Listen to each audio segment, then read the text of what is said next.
आज वाराणसी में बागेश्वर धाम के महंत आचार्य धीरेन्द्र शास्त्री पहुंचे। बताते चले कि बाबा श्री काशी विश्वनाथ मंदिर के अर्चक श्रीकांत मिश्रा के घर पर पहुंचे धीरेन्द्र शास्त्री। धीरेन्द्र शास्त्री ने बिहार में प्रधानमंत्री मोदी की मां को गाली देने के सवाल पर बोला, किसी भी मां के लिए किसी भी व्यक्ति को निंदनीय शब्द नहीं करना चाहिए। इसके साथ ही बांग्लादेश और नेपाल की घटनाओं से सबक भारत को लेना चाहिए। भारत में सामाजिक समरसता का संदेश बहुत जरूरी है। इसके साथ ही धीरेन्द्र शास्त्री ने कहा कि भारत में हिंदू एकता का कार्य बहुत जरूरी है। भारत को घोषित रूप से हिंदू राष्ट्र बनाने का प्राण संकल्प बहुत जरूरी है। 7 नवंबर से 16 नवंबर तक इसीलिए यात्रा कर रहे हैं कि भारत में नेपाल जैसे हालात न हो। हिंदू राष्ट्र ही एक रास्ता है विश्व में शांति स्थापित करने के लिए। धीरेन्द्र शास्त्री ने कहा, बिहार हमारा घर है। हम हर वर्ष जाते हैं जहां चुनाव है। प्रत्येक सनातनियों को अपने पितरों के लिए गया बिहार जाना चाहिए। इसके साथ ही एशिया कप में भारत और पाकिस्तान के बीच होने वाले मुकाबले पर बोले आचार्य धीरेन्द्र शास्त्री, अपने साथ जो गद्दारी करे उसके साथ क्या खेलना। आचार्य धीरेन्द्र शास्त्री महंत बागेश्वर धाम ने कहा कि किसी संत के फॉलोअर होने पर अगर उसके ऊपर टिप्पणी की जा रही है, हमला किया जा रहा है, तो ये घातक है। होना चाहिए किसी भी माँ के लिए किसी भी व्यक्ति को किसी भी प्रकार से निंदनीय शब्द नहीं कहना चाहिए। देखिए, वहाँ निश्चित रूप से हालात बेकाबू रहे। बांग्लादेश नेपाल की घटनाओं को से सबक भारत को लेना चाहिए। भारत में सामाजिक समरसता का संदेश बहुत जरूरी है। भारत में हिंदू एकता का कार्य बहुत ज़्यादा जरूरी है।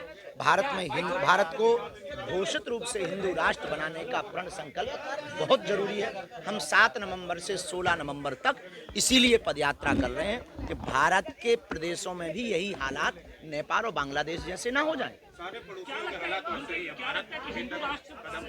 हिंदू राष्ट्र ही एकमात्र रास्ता है विश्व में शांति स्थापित करने के लिए।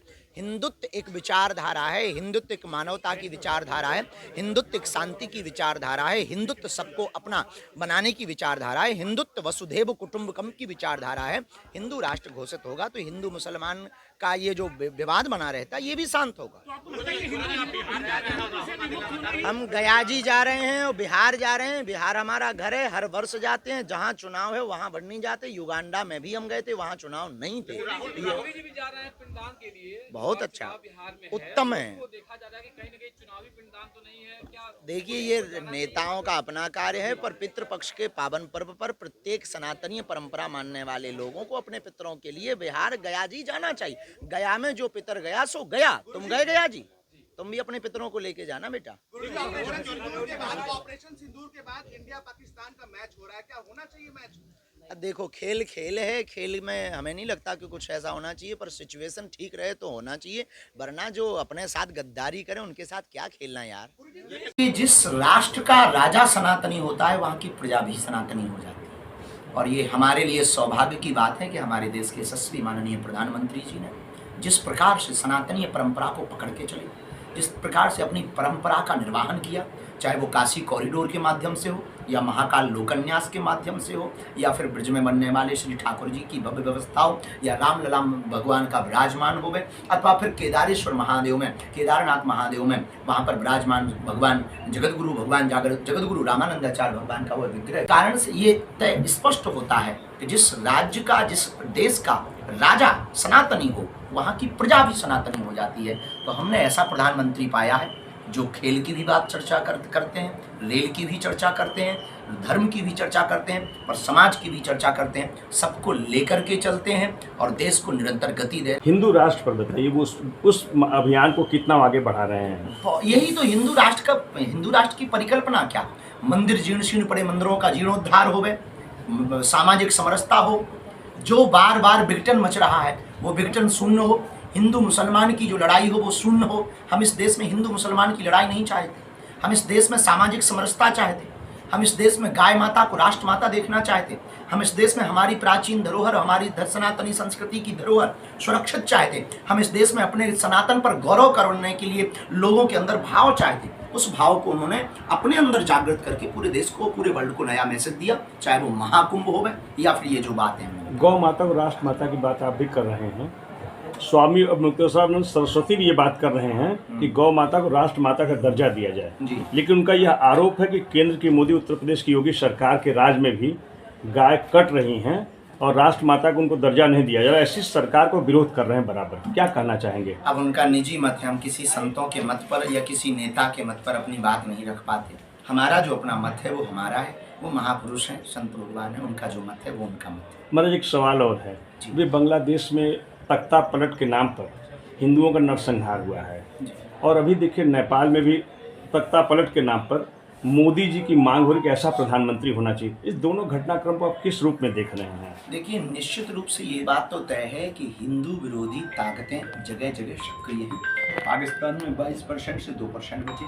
बांग्लादेश में जिस प्रकार से हिंदुओं पर घात किया गया, हिंदुओं का नरसंहार किया गया, उनके ऊपर अत्याचार किया गया, पूरे वर्ल्ड में जहाँ जहाँ हिंदू हैं उनके अपोजिट में विरोधी ताकतें सक्रिय हैं, लगातार हिंदुओं को घटाना चाह रही है। लेकिन वर्तमान में साधु संत, देश के लिए सोचने वाले, हिंदुत्व के लिए सोचने वाले लोग प्रखरता के साथ आगे आ रहे हैं।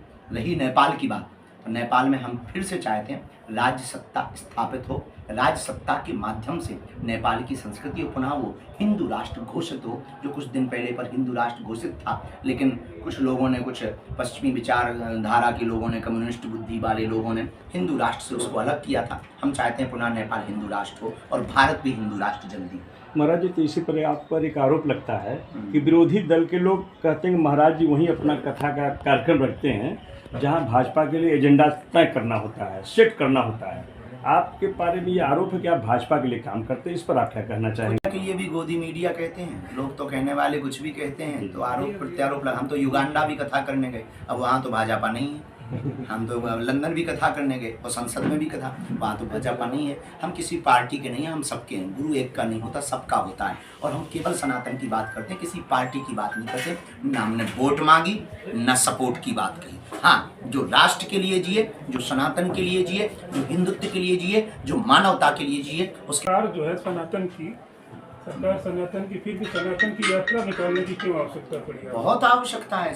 सरकार के द्वारा सिस्टम बनाया जा सकता है, लेकिन लोगों के अंदर विचारों का सिस्टम तो यात्राओं से ही संभव होगा। कैसे संभव हो पाएगा जब संतों में ही एकता नहीं है?